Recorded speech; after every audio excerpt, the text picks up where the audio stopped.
تو ناظرین، یہ کہانی جو ہے جو میں اب آپ کو سنانے لگا ہوں، اس کا تعلق انٹرنسک موٹیویشن کے ساتھ ہے.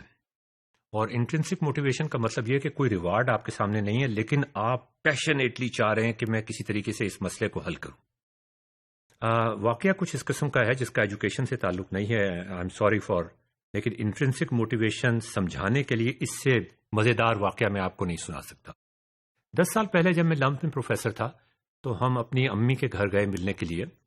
ماشاءاللہ وہ ٹھیک ٹھاک ہیں. ابھی تک مجھے وہ سائیکالوجی اور فلسفے پہ لیکچر دیتی ہیں اور پوچھتی رہتی ہیں کہ تم کیا ویو میں جا کے پڑھا رہے ہو. تو ان سے ملنے کے لیے ہم گئے. جب میں عام طور پہ گاڑی خود ہی ڈرائیو کرتا تھا اس زمانے میں بھی، آج کل بھی کبھی کبھی ڈرائیو کر لیتا ہوں. اس زمانے میں جب میں خود ڈرائیو کرتا تھا تو میں نے پتہ نہیں کس جلدی میں تھا، امی کو کوئی بات بتانی تھی یا کوئی ایسی بات تھی، تو میں نے ایک ایسی جگہ گاڑی پارک کر دی جس سے اور گاڑیوں کے لیے وہاں سے گزرنا تھوڑا سا مشکل تھا. اور مجھے اس بات کا احساس بھی تھا کہ یہ مجھے ایسا کرنا نہیں چاہیے. عام طور پہ میں کرتا بھی نہیں ہوں. پارکنگ، ناظرین آپ کو بھی اس بات کا احساس ہونا چاہیے، پارکنگ ہمیشہ صحیح طریقے سے کرنا چاہیے، راستہ چھوڑ کے کرنی چاہیے. اچھا خیر، وہ کسی طریقے سے میں نے وہ غلط پارک کر دی اور ہم امی سے ملنے چلے گئے. جب ہم واپس آئے، میں اور میری وائف گئے تھے، بچے نہیں تھے ساتھ. تو میری وائف میری امی کے ساتھ باتیں کرتی ہوئی آ رہی تھیں اور میں آگے تھا. میں نے سوچا کہ میں گاڑی وہ پہلے ہی میں نے گڑبڑ جگہ پارک کی ہوئی ہے، گڑبڑ طریقے سے پارک کی ہوئی ہے، اس کو ذرا سیدھا کر دوں اس سے پہلے کہ، اور وہ سیدھا کر کے لے آؤں تاکہ میری وائف بھی میرے ساتھ بیٹھ جائیں. تو میں نے دیکھا کہ ایک اور گاڑی ہماری گاڑی کے پاس سے نکلنے کی کوشش کر رہی ہے اور اس کو کچھ مشکل کا سامنا ہے. تو میں نے اور زیادہ تیزی سے میں نے قدم بڑھائے کہ بھئی یہ تو مسئلہ ہو گیا. میں نے خواہ ان سے مجھے معافی بھی مانگنی چاہیے کہ میں نے غلط جگہ پارک کر دی. تو I was surprise to note کہ وہاں ایک بڑی خوبصورت خاتون بیٹھی ہوئی تھی. اور جب میں ان کے پاس پہنچا اور میں نے ان سے کہا کہ میں اپنی گاڑی ہٹا لیتا ہوں، آپ کو آسانی ہو جائے گی، تو انہوں نے بہت ہی پیار کے الفاظ میں، بہت ہی سریلی آواز میں اور بہت ہی محبت کے ساتھ، میں ان کو نہیں جانتا تھا، محبت کے ساتھ مجھ سے یہ کہا کہ نہیں، اس کی ضرورت نہیں ہے. میں ان کو دیکھتا ہی رہ گیا بس، اور وہ چلی گئی. لیکن جو مشکل کی بات ہے، جو پریشانی کی بات ہے، وہ یہ کہ ان کے چہرے پہ جو اسمائل تھی اور جس پیار سے انہوں نے مجھ سے یہ کہا تھا کہ اس کی ضرورت نہیں ہے، وہ میری وائف نے سن لیا.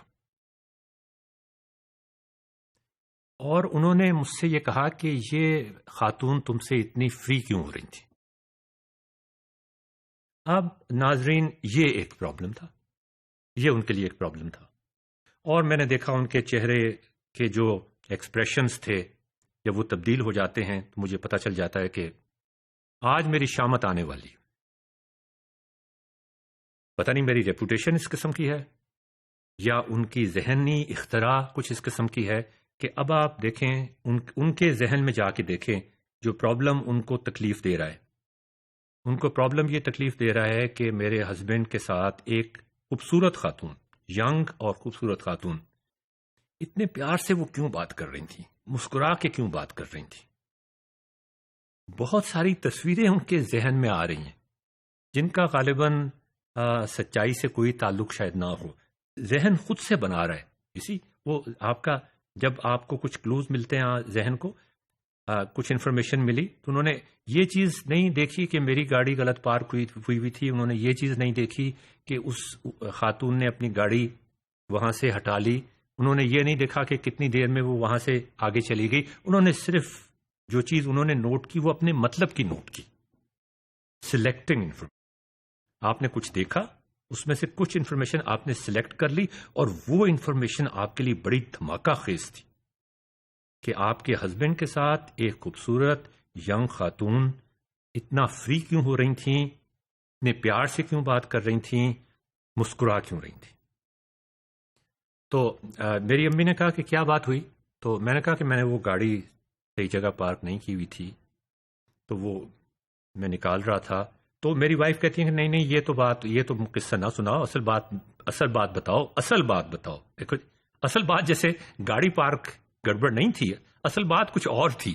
کہتی ہے اصل بات بتاؤ، وہ خوبصورت خاتون ان سے فری کیوں ہو رہی تھی؟ میں سوال یہ پوچھ رہی ہوں. میری امی کی طرف اشارہ کر کے کہتی ہیں جیسے شاید میری امی کا بھی کچھ قصور ہے اس میں. پھر انہوں نے پوچھا وہ خاتون کہاں رہتی ہیں؟ امی نے کہا کہ ہم نے تو اس طرح کی کار نہیں دیکھی پہلے. تو خیر انہوں نے زیادہ باز پرس نہیں کی، لیکن ان کے ذہن میں ایک ہلچل، فرکشن، میں نے آپ سے کہا تھا نا یہ فرکشن، وہ فرکشن پیدا ہو گئی. Observing some thing, selecting some information, یہ خاص انفارمیشن سلیکٹ ہو کے ان کے ذہن میں آ گئی تھی، اور اب ان کے ذہن میں ایک ہلچل مچی ہوئی تھی. اس پرابلم کو سالو کرنے کے لیے، اس سوال کا جواب دینے کے لیے کہ میرے ہسبینڈ سے کوئی خاتون، خوبصورت خاتون فری کیوں ہو رہی تھیں، وہ کچھ بھی کر سکتی تھیں، یہ ایک انٹرنسک موٹیویشن ہوتی ہے. اس سوال کا جواب انہیں چاہیے، ہر صورت میں چاہیے. اور ان کے چہرے کے جو ایکسپریشنز تھے اس سے مجھے اندازہ لگ رہا تھا کہ ان کے دماغ میں جو فرکشن ہو رہی ہے وہ کتنی شدید ہے، اور آج میری شامت آنے والی ہے. تو جب میں نے کہا چلو ٹھیک ہے جی، آتی رہتی ہے شامت اس طرح کی، اللہ مالک. میں نے ان سے کہا آسما بیٹھ جاؤ، آسما ان کا نام ہے، میرے ساتھ بیٹھ جاؤ، چلو چلتے ہیں گھر، دیر ہو رہی ہے، بچوں کو چھوڑ کے آئے ہوئے تھے ہم. میں دروازہ بند کرنے لگا اپنا. جب میں دروازہ بند کرنے لگا تو بیٹھ گیا میں ڈرائیونگ سیٹ پہ، دروازہ بند کیا میں نے، بند ہو گیا. میں نے کہا آسما یہ دروازہ بند کرنے میں کچھ مشکل ہو رہی تھی، مجھے کچھ اڑ رہا تھا یہ دروازہ. میں نے بات تبدیل کرنے کی کوشش کی نا، کسی طریقے سے وہ بات بھول کے اور بات کرنا شروع کر دیں. اب جیسے ہی گاڑی آگے چلے گی اور میری امی کھڑے ہو کے خدا حافظ کہہ رہی ہیں، ان سے وہ ذرا آگے جائے گی تو میری شامت آ جائے گی. تو آئی واز کمپلیٹلی سرپرائزڈ کہ گاڑی کا دروازہ بند ہونا، مشکل سے بند ہونا، ذرا اڑ کے بند ہونا. ایک دم سے وہ مسکرائیں اور کہنے لگی مجھے پتا چل گیا وہ خوبصورت خاتون تم سے فری کیوں ہو رہی تھی، تم نیچے اترو. اور میں نے فوراً نیچے اتر گیا. میں نے کہا کہ اب تو ان کا موڈ ٹھیک ہو گیا نا، اب میں فوری طور پہ ان کی بات مان لوں، اب کوئی غلطی نہ ہو جائے مجھ سے. فوراً نیچے اترا. میں نے کہا بتائیے اب میں کیا کروں؟ تو کہنے لگیں کہ دیکھو اس پہ نیلے رنگ کا پینٹ لگا ہوا ہوگا. میں نے دیکھا دروازے پہ نیلے رنگ کا پینٹ لگا ہوا تھا. اب مجھے بالکل احساس نہیں تھا کہ یہ کیا ماجرا ہے. ناظرین آپ کو معلوم ہوا ہے کہ یہ کیا ماجرا تھا؟ یہ اگلے ماڈیول میں آپ کو بتاتے ہیں.